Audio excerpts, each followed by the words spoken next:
destroy entrepreneurial motivation, sap innovation, punish success, and get this, spur a wave of divorces. The psyches of the rich are so fragile, goes this line of bull, that a tiny tax on people with more than $50 million in wealth would keep them from getting out of bed in the morning. Jamie Dimon, a billionaire Wall Street banker, disingenuously asserts that super wealthy people like him would, quote, be happy to pay more in taxes.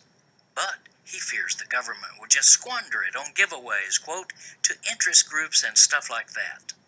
I have to admit that Jamie does know his stuff. After all, he weaseled billions of dollars from us taxpayers to bail out his bank during the 2007 Wall Street crash.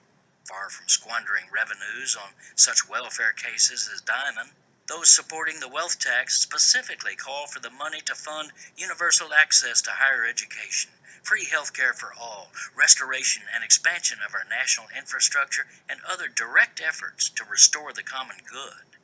This is Jim Hightower saying, to help advance passage of the wealth tax and our nation's democratic ideals, go to Citizens for Tax Justice, www.ctj.org. What do the corporate powers from Wall Street to Walmart have in common? They hate the Hightower Lowdown. You can see why at www.hightowerlowdown.org. Welcome back to the Rick Smith Show. Now, here is Rick Smith. So I gotta tell you, as I see the coronavirus numbers going up again, and look, today was the number one day, the most new cases of the virus being. It's because, but Rick, we're just testing more. If we just stopped testing, we would have no more coronavirus, which is just complete and total idiocy. But that's what's coming from our White House. Now, the scary thing for me is, school not too long down the road. My kids absolutely hated the online thing. Looking forward to going back and seeing their friends. Maybe not going to happen. I'm here to share some thoughts on what the new school year may bring us and why maybe the whole distance learning thing isn't all that it's cracked up to be. I've asked Michael Flanagan to come talk with us. He's a teacher, also a blogger, does some incredible writing. In his most recent piece, A Week in the Life of Remote Teaching by Dr. Flanagan. Michael, thanks for taking time for us. Hi, Rick. Thanks for having me on. So I got to tell you, as I started off, I'm a little concerned that the numbers are creeping back up. Most people that I look around, they're not taking this seriously. I expect a second wave of the first wave, and I expect my kids not to go back to school in the fall. Yeah, that's kind of what I'm coming to the conclusion that it's going to be too. I teach in New York City, and we were one of the last schools to close. Our mayor and our governor fought really hard to keep the schools open. With some legitimate reasons, like, you had to feed kids and, first responders needed a place to put their kids while they were working. But at the end of the day, you were raising the rates of people that were contracting the virus, not just teachers who may have compromised immune systems, but you had kids in an incubator-like setting of the schools getting sick and bringing it home to their parents. So finally, parents and teachers got together and forced the schools closed. And we jumped to remote learning, which was, we did our best, but ultimately it's crisis management, as your kids seem to feel. Like we were just kind of trying our best to have them, be educated and remain calm, during this pandemic, but it's not real teaching. So we all want to go back to school. But like you pointed out, the coronavirus numbers are jumping up again. And the question becomes, like, how do you safely open the schools when, like you said, we're expecting a second wave now? Like, how are you going to bring kids in and bring teachers back to the school safely?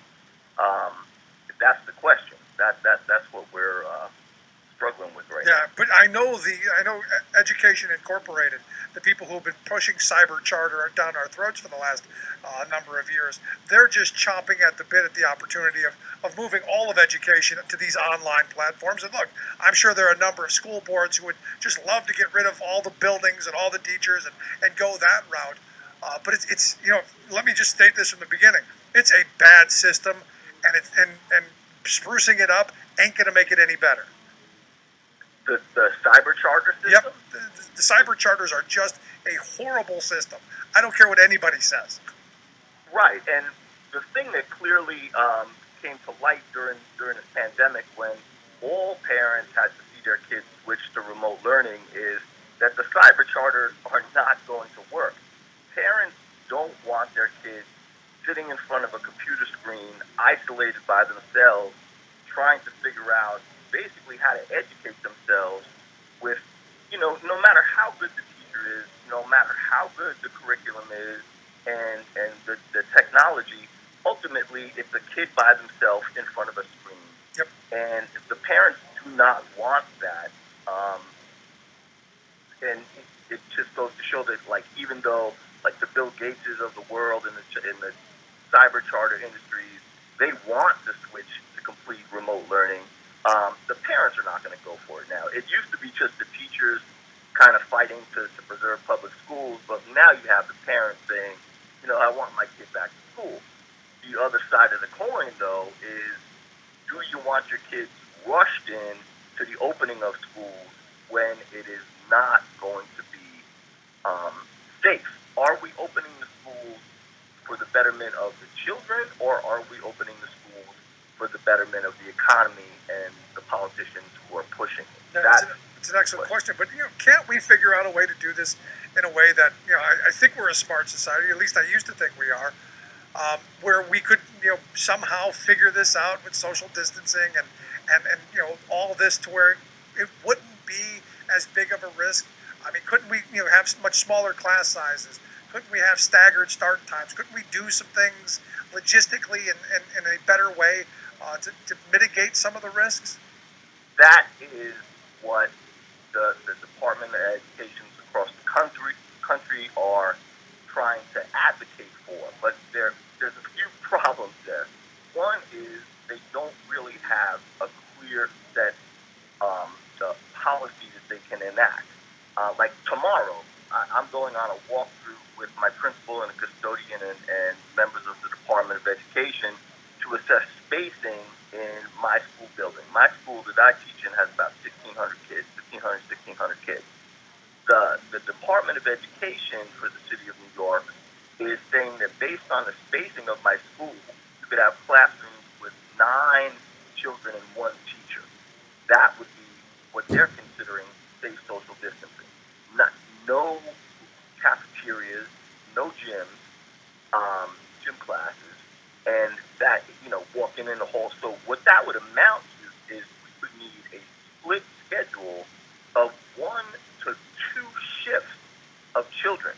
Now the question is, how do you do that? How do you make 1/3 of children show up for school and the other 2/3 of the children stay home? Whether it's, bi-weekly, or is it, alternate days, or, as you mentioned, split schedules. There are huge issues with that. And the other side of the coin is the budget cuts that are coming as a result of the coronavirus collapse. So, teachers and parents have been advocating for smaller class sizes for decades. Right. And we are constantly told there is no money in the budget. They like right now in the city of New York, class sizes are 32, 33 students, depending as if it's 34 or 33 students, depending on whether it's middle school or high school. Now you want it to be 1 teacher and 9 kids to a classroom. You have how transportation issues. Like elementary school kids take buses. Now you're looking at busing shifts. You want teachers to teach in classroom live, but then we're also going to have to be responsible for the remote learning on the other end of it. We want the kids back in school. We want to be in the physical buildings and teaching because that's the way we are built. That's what we are supposed to be doing as teachers. Right. But the problem is, even with the which is what they call the hybrid learning system, how are you going to enact that with the budget cuts? Like one of the things that they want to happen to reopen schools is there would be constant cleaning by the custodial staff for all commonly used materials, desks, books, laptops, tables in the cafeterias, things like that. Um, where is that money coming from? Where is that time? Where is that extra personnel and cleaning supplies? I mean, teachers on a regular basis have to put out GoFundMe to get markers for their classrooms. Now, like we're going to be all have hand sanitizers. We're all going to have face masks. We're all going to have our classrooms cleaned every day. There are big issues with opening up the schools piecemeal, um, like these districts are trying to push. Yeah, I mean, but as I was reading through your article, and again, I thought it was funny from a teacher's perspective what the week of remote learning looked like, because I know what my kids went through. I can't imagine having to go through this for another year. And this is where, as you're laying out all this stuff, it makes perfect sense. I mean, we obviously are not going to be able to reopen as things were before this pandemic hit. And there's so many problems with any reopening. My fear is a lot of school districts go, you know what, we're just going to stick with the remote learning, and my kids are going to lose another year of education. I don't know if it'll be the whole year, but I do feel, because right now we are there's in New York anyway, and I've written other articles where I'm hearing from teachers across the country. There are no concrete plans. Some districts are like, it's going to be safe, we're going to do it. We're going to open up full classes. We're going to do hybrid learning, but we'll tell you what that'll look like. They don't really know. Right. And I believe their motivation is not for, kids needing social interactions, kids failing their education. They are doing it as, sort of a dog and pony show. So to say, look, the schools are back open, so let's open up all the businesses, let's get all the workers back, so the corporations can continue to make their money. You know what I mean? Like, they're not considering or they're totally disregarding the fact that the coronavirus, even in the socially distanced schools, will still be there. We're going to have the ACs on in the middle of August and September when school starts. That's going to be circulating, the air, even if we're wearing masks. So I think, late August, early September, the schools are going to say, based on the fact that, like, it's spiking again in Arizona, it's spiking again in Florida and Texas, they're going to say, we're going to do remote learning until January. And hopefully they get a handle on the spikes, or maybe a vaccination comes through, and then we can start up the schools again in January. It's just like you're damned if you do and you're damned if you don't. We want the kids there, and we want to be there, but it has to be safe, and it has to be fiscally feasible. And at this point, I don't see plans from any school district that has that underway right now. Now, we don't have a sense of where our school district or any districts are going, because, like as you pointed out, we still don't know what's going to happen in a month or two, especially as you're seeing across the South, this spiking. And in fact, your state, along with Connecticut and New Jersey today, came out and said that anyone coming from one of 9 mostly southern states is going to have to self-quarantine, and if you don't, there are going to be some pretty hefty fines associated with it.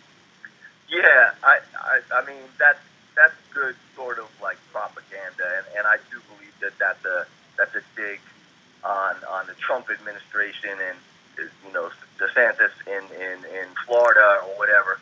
But like, you can't really enforce that. You know what I mean? How can you enforce people coming to New York and make them quarantine? It sounds good. It sounds good, and I saw the press conference, and Cuomo sounded good, and he sounded tough when he was. Yeah. At least in New York, the majority of people in New York are walking around with their masks. because we got hit so hard, so early on, that we knew the real ramifications of coronavirus. Um, People in Florida, people in Arizona, they have been calling it a hoax. They have been doubting it. They have been organizing, reopen and don't wear your mask thing, and they are paying the price now, and it will get worse.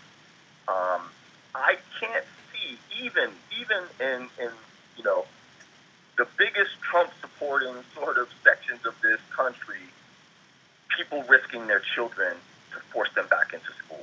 You can protest in a capital, you can walk around with a AK-47 saying open up, but like I gotta believe these people, when push comes to shove, want their kids safe and healthy. They may not care about the teachers or whatever, but like I think they're going to keep their kids home even if you do open up the school. Another, at least semester of a virtual bunch. In your article, I loved the Brady Bunch analogy of virtual bunch of all of the faces in the screens, and I love the fact, as you pointed out, that you threw out a couple of big words there. What was it? Synchronous and asynchronous. Right. Yes. Am I going to talk to an actual bunch of people who are ignoring me, or am I going to?